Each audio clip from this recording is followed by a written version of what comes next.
Obwakabaka bwa Buganda butandise okunoonya bannalulungi b'ebyobulambuzi mu magombola gonna mu Buganda nga bano be banaavuganya mu mpaka z'amasaza omunaava abanaakiikirira amasaza mu mpaka za Buganda.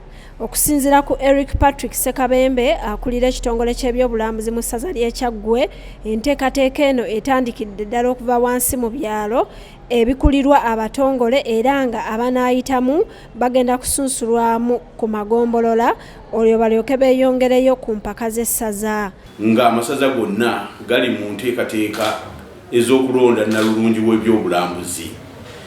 Nga naffe Kyaggwe enteekateeka zino twazitandika dda era zigenda mu maaso. Era nga n'amagombolola agamu gamaze okufuna Nnalulungi w'eggombolola. Abo nno be banaavaamu okujja ku ssaza okuvuganya ng'ennaku z'omwezi 29. Minisitule y'ebyobulambuzi mu gavumenti ya Kabaka yeewomye omutwe mu nteekateeka eno. Mu ggombola ya Nanfumbambi entenjeru mu ssaza ly'e Kyaggwe, abawala bannalulungi 6 okuva ku byalo eby'enjawulo okuli Bugoye, Nsanja ne Saayi be bavuganyizza mu mitendera egy'enjawulo. Bano bayambadde emisono gy'engoye ne babuuzibwa n'ebibuuzo okukakana nga Esther Kirabo y'abanyweddemu akendo.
Kirabo agenda kuvuganya n'abawala abalala abanawangula magombolola 14 agakola essaza ly'e Kyaggwe mu nteekateeka ezinabeerawo ku Lwomukaaga nga April 29 omwezi guno ku Kampala Nile Resort Hotel esangibwa mu kibangirizi ky'amakolero Namanve mu divizoni y'e Goma mu munisipaali y'e Mukono.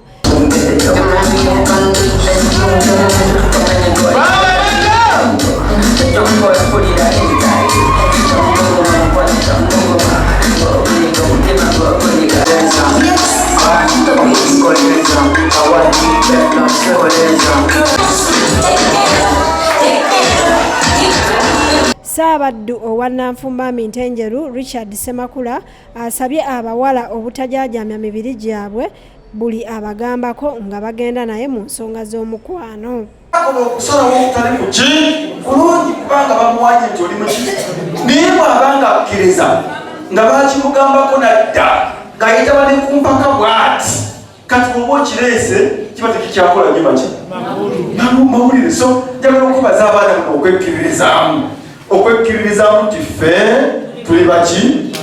Njagala okubebaza kulumubale nnyo lwebalekekala mutukoze bulungi nnyo. Abaana bano abakyali abato kino kiyinza okubayambako. Abamu abasajja be batera okugamba abakyala nti nkwagala ate ne kino kamukitwala. Abasajja bokka be bamanyi oba omukyala ono amwagalira ddala oba tamwagalira ddala. Omukazi asobola okukitegeera. Omusajja yateeka purogulaamu enteekateeka. Nze nja kugenda wakubukulogereyo munyenye nja kukola bwenti ne bwenti nakkiriza n'aba naye n'amuleka. Ntegerekeka yekka omusajja yategeeyo oba omukyala ono amwagalira ddala batamwagalira ddala. Ye omukyala yakkiriza oba ebigambo twokola ki biwateeka ku mmeeza n'akkiriza emirundi 3 n'aleka awo.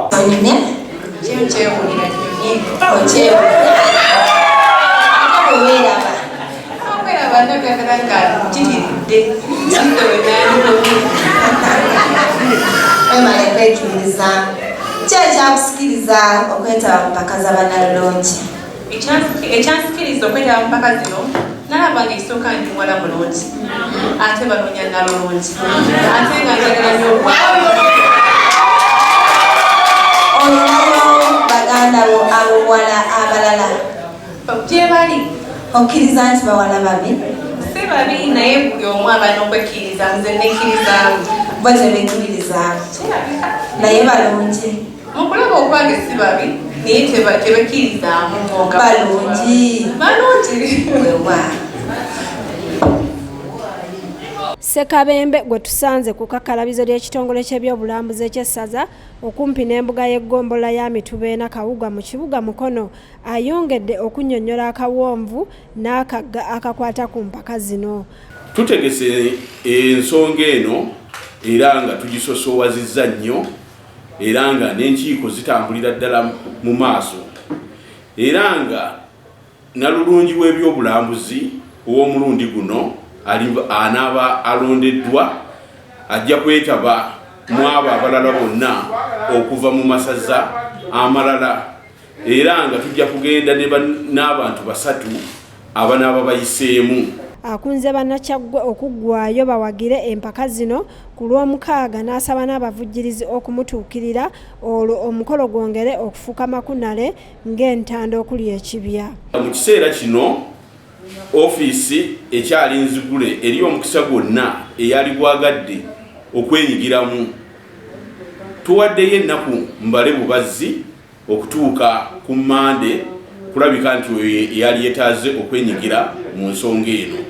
Pozi kyenjagala okwennyonnyola Bannakyaggwe ti Nnalulungi w'ebyobulambuzi ekyo nga ekitongole ekitwala ebyobulambuzi Buganda Heritage Board era nga kiri wansi w'ekitongole ekyobulambuzi nga tusaba tufune abantu abalungi abanaasobola okugyayo ekifaananyi kya Kyaggwe ng'era omulamwa gw'omwaka guno guli nti greening tourism nga kyekwasa ku butonde bw'ensi era nga Nnalulungi w'ebyobulambuzi tumusuubira owa Kyaggwe nti ajja twongerako okutunda ebifo ebyobuwangwa ebyobulambuzi ebiri mu Kyaggwe we tugenda okufunira Nnalulungi wa Kyaggwe ekifo ekitegekeddwa ye Kampala Nile Resort Hotel.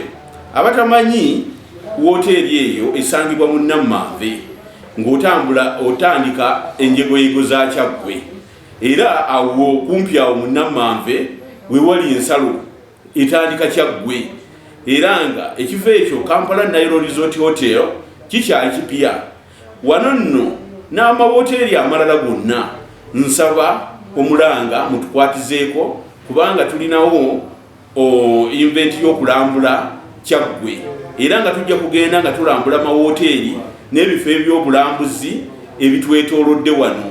Nsaba tukwatize wamu era mutuyambe mutudduukirire. Empaka zino za kwetolera ku mulamu ogugamba nti okukuuma obutonde bw'ensi n'obulambuzi.